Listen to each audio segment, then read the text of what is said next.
सर्वात आधी हे दोन फोटो पहा। हा पहिला फोटो आहे लखनौचा आणि दुसरा फोटो आहे देहरादूनचा।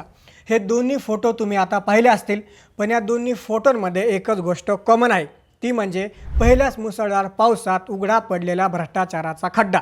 गेल्या काही दिवसात अशा दोन मोठ्या घटना घडल्या आहेत, ज्या पाहून आपल्या टॅक्सचा पैसा नेमका जातोय कुठे हा प्रश्न तुम्हाला पडल्याशिवाय राहणार नाही। हा व्हिडिओ शेवटपर्यंत नक्की पहा, कारण मी व्हिडिओत सांगणारी आकडेवारी ऐकून तुम्हालाही अक्षरशः धक्का बसेल। नमस्कार, मी महेश नाकाडे आणि तुम्ही पाहताय थोडक्यात। नवीन रस्ते, मोठे महामार्ग आणि हजारो करोड रुपयांचे पूल, रोज टीव्हीवर, पेपरमध्ये आणि सोशल मीडियावर विकासाच्या जाहिराती आपण सगळे पाहतो।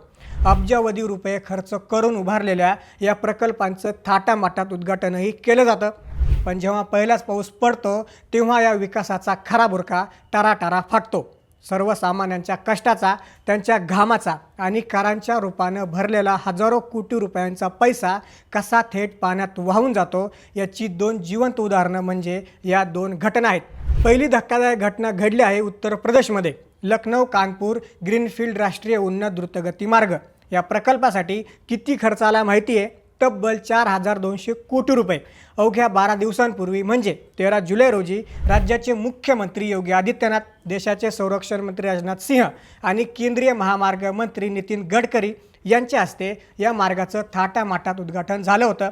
यात मोठे मोठे दावे केले गेले, गुणवत्तेच्या बाता मारल्या गेल्या, पण 25 जुलै उजाडताच जेव्हा उद्घाटनानंतर अवघ्या 12 दिवसात पहिल्याच पावसानं या 4200 कोटींच्या कामांची पोलखोल केली।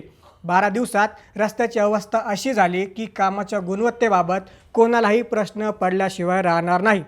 उन्नावजवळील कोरारी गावाजवळ या महागड्या द्रुतगती मार्गाचा तब्बल 5 ते 7 मीटरचा मोठा भाग पूर्णपणे खचला। रस्त्याला मोठमोठे तडे गेले। ज्या रस्त्यावरून गाड्या धावायला हव्या होत्या तो रस्ता 12 दिवसातच खड्ड्यात गेला। उत्तर प्रदेशातील सरकार आणि केंद्र सरकारच्या या हायटेक एक्सप्रेसवेची ही अवस्था पाहून सर्वसामान्यांना प्रश्न पडेल की हा नेमका कसला विकास आहे? 4200 कोटी रुपये खर्च करून जर 12 दिवसातच रस्ता खचत असेल तर हा जनतेच्या पैशांचा थेट अपव्यय नाही तर दुसरं काय आहे? आता वळूया दुसऱ्या घटनेकडे, जी घटना घडली आहे उत्तराखंडची राजधानी देहरादूनमध्ये। इथे नंदाकी चौकीजवळ टौंस नदीवर 16 कोटी रुपये खर्च करून एक नवीन पूल उभारण्यात आला होता। गेल्या वर्षी पावसात जुना पूल वाहून गेल्यामुळं लोक सार्वजनिक बांधकाम विभागाकडे सातत्यानं नवीन पुलाची मागणी करत होते। अखेर 16 कोटी रुपये खर्च करून हा पूल तयार झाला आणि 22 जुलै रोजी तो वाहतुकीसाठी सुरू करण्यात आला। पण इथेही तेच घडलं। अवघ्या 17 दिवसात, मी तुम्हाला परत सांगतोय, अवघ्या 17 दिवसात 16 कोटींचा हा पूल आणि लोकांच्या अपेक्षा दोन्ही पाण्यात वाहून गेल्या। पुलाला जोडणाऱ्या मुख्य रस्त्याच्या खालची माती वाहून गेली आणि तिथे एक मोठा खड्डा पडला। परिस्थिती इतकी गंभीर झाली की प्रशासनाला तातडीने या पुलावरून वाहतूक पूर्णपणे बंद करावी लागली। आता तुम्हाला सांगितलं की हसायला येईल, ज्या एक्सप्रेसवेला तडे गेले त्याच्या उद्घाटनावेळी आपले केंद्रीय मंत्री नितीन गडकरींनी मी हवेत उडणाऱ्या बस आणणार असल्याचं वक्तव्य केलं होतं। नितीन गडकरींच्या वक्तव्यावर तुम्ही कमेंटमध्ये तुमचं मत नक्की सांगा। पण केंद्र सरकार आणि त्यांच्या अखात्यारीत येणाऱ्या यंत्रणा रोज नव्या पायाभूत सुविधांचे दावे करत असतात, रोज कोट्यावधींच्या विकास कामांचे ढोल बजावले जातात, पण प्रत्यक्षात परिस्थिती काय आहे?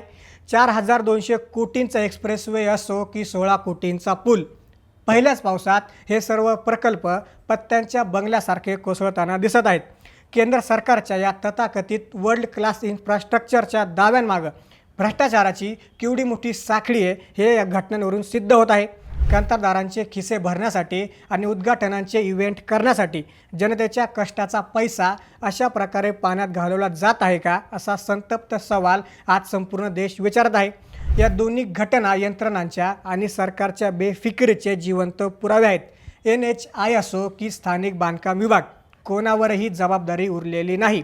उद्घाटनाच्या फोटो सेशनमध्ये सर्वात पुढे असणारे मंत्री आणि नेते आता रस्ता खचल्यावर आणि पूल खड्ड्यात गेल्यावर मात्र गप्प आहेत। आता व्हिडिओच्या शेवटी मला तुम्हा सर्वांना एक विचार करायला लावणारा सोपा प्रश्न विचारायचा आहे। हजारो कोटी रुपये खर्च करूनही जर रस्ते आणि पूल पहिल्याच पावसात खचत असतील तर याला अधिकाऱ्यांचा आणि कंत्राटदारांचा भ्रष्टाचार कारणीभूत आहे की सरकारच्या देखरेखीचा अभाव? तुमचं मत आम्हाला खाली कमेंट्समध्ये नक्की सांगा। जर हा व्हिडिओ तुम्हाला आवडला असेल आणि माहिती आवडली असेल तर व्हिडिओला आत्ताच लाईक करा हा व्हिडिओ जास्तीत जास्त शेअर करा आणि अशाच बातम्यांसाठी चॅनलला सबस्क्राईब करायला अजिबात विसरू नका.